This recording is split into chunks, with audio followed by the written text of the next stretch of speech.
Hi, I would often get calls from students saying that they are not in a position to perform, they are not able to do, and at times I find that they are in a deep whirlpool of negativity.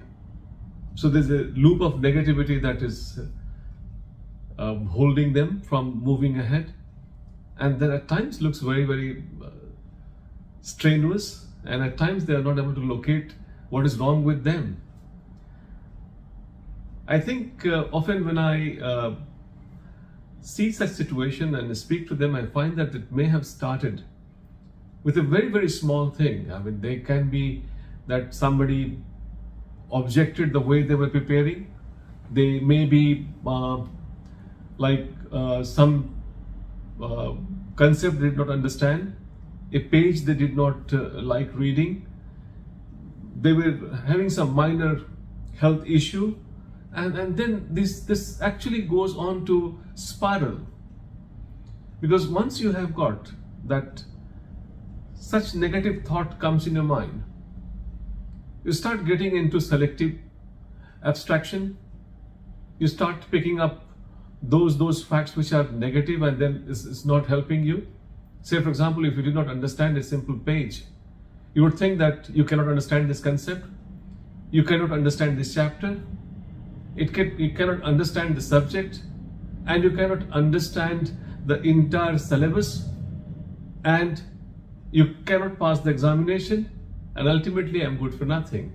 See how a small thing which spirals, and then you go on looking for those selective abstractions, that is those things which goes on to confirm your bias. In fact, I must tell you, this selective abstraction and confirmation bias, these are two things which goes on to really create a whirlpool of negativity. If I can possibly quote Gunnar Madel, there's a circular cumulative causation that happens. A cause produces an effect which becomes a cause for itself. Like you did not understand, so you get a negative emotions, and that negative emotion affects you from action, and then that action, if you're not doing, you're not moving further, that itself becomes a cause for more inactions and more negativity. So cause and effect relationship, actually when the effect becomes a cause, it is a cause-cause relationship and goes on a spiraling. And that negative spirals, they are really very killing.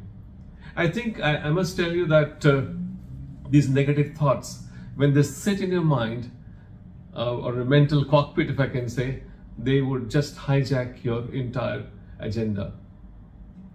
I'm explaining it very clearly here. I'm not a psychologist. I'm not somebody who understands the way the mind works. I have some practical solutions which I would like to share, that when you get into the grip of such loop of negativity, how you could possibly come out of it. These are all based on my experience of last 30 years that I have collected through interacting with young aspirants.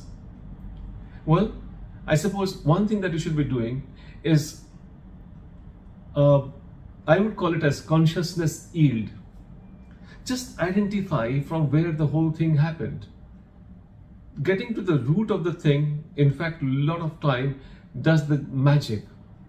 That you would understand that, hey, this is such a small thing. If I am not able to understand, it doesn't mean that I don't understand everything. Sometimes people say that a hair near your eyes can hide a mountain also. So it could be like that. Identify the beginning from where the whole thing came, and then if possible, you can write it down. And then in the process of writing down, you'd be able to really understand that, hey, it is not as big as it was actually you were understanding. So consciousness yield is powerful. Being conscious of the problem really helps. The second thing I would like to tell you is locus setting. Identify what is the position of this problem or this challenge in the total scheme of things which I have got.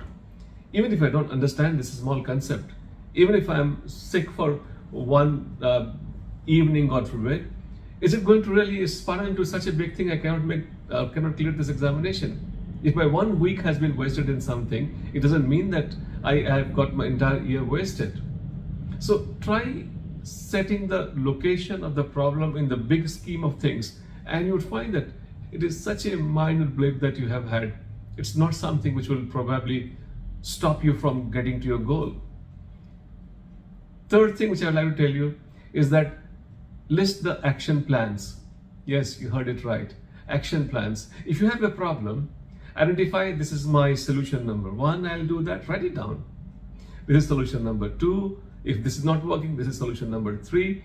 If you have multiple solutions for the same problem, you would suddenly find your problem looks so insignificant and small. This is an interesting trick. I like you to try this. Give so many solutions for a single problem. I could possibly ask this person. If he doesn't explain, I'll go to her, she'll explain. If she doesn't explain, I'll go to this and learn from there. If it doesn't happen, I'll go there. And then you see that so many solutions suddenly in your hand. You find the problem looks so insignificant.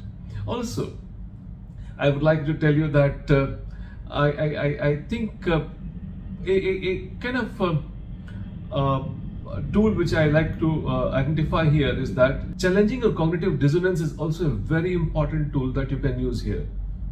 Like you have to tell yourself that these challenges were bound to come, these problems were bound to come. I can't have my actions delivering me without any problem, without any effort. So this cognitive dissonance is something which is what it really, if you're conscious of it, it really sets you onto the task. If you could possibly tell, yes, this difficulty had to come, this health problem had to come, this negative observations had to come, these problems had to come, and I am challenging all of them because I knew they will come. So this cognitive dissonance, in fact, would help you to really face them better. Challenge them that yes, this had to happen because I am going for a bigger task. And one more thing I would like to add here, in you to come out of this whirlpool of negativity, is that avoid victim syndrome. Why me? Why it is happening to me? I suppose that's something, me victim to me victor. I mean, me victor, if you think about it, I suppose you are actually victorious, you come out of it. Never ever look at the surrounding and start complaining. Never ever look at the challenges and start complaining. You think that yes, I am meant for something bigger. And the day you have told yourself a few number of times, I think you start believing in that. And that goes into subconscious mind, and that starts giving you positive results. In fact, in short, if I can cut this video now, is you have to start loving yourself. Yes, you are allowed to love yourself. You're allowed to pamper yourself. And only when you love yourself, you would actually get to know your worth. And I'm sure this loop of negativity, if at all it temporarily comes, it comes with everybody. How you come out of it is what is going to make you a different person.